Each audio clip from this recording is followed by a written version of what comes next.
Hello guys, म चाहिँ यो कुखुरा कसरी काट्ने भनेर यहाँ नयाँ भाइले सिकाउने छु। ल हेर है त, ल कस्तो हुन्छ। ल सुरुमा सबै यहाँबाट यसरी काट्ने, सबै यसको छाडा निकाल्नु पर्ने हुन्छ। कलर यस्तो ज्यात्तै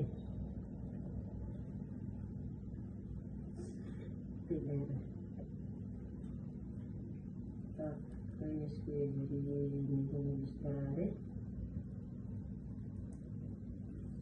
चलाएर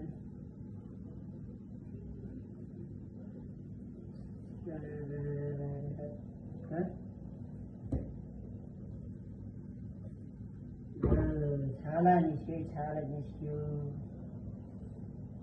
ल अब यसको लेग पिस निकाल्नु।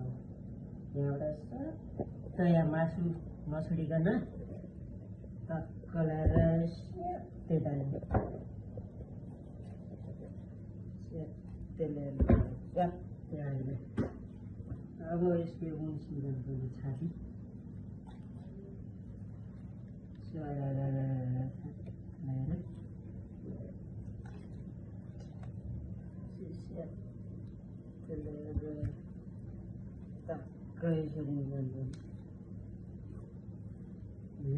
फाइनली यो चिज पिस निस्क्यो है।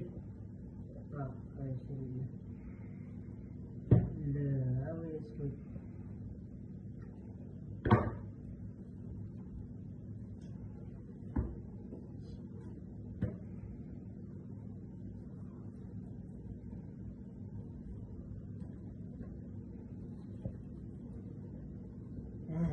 फाइनली ल्यायो। ल टक्क यसरी यसरी गर्ने हुन्छ। एकदम सजिलो छ काट्ने तरिका, सजिलो छ पकाउन।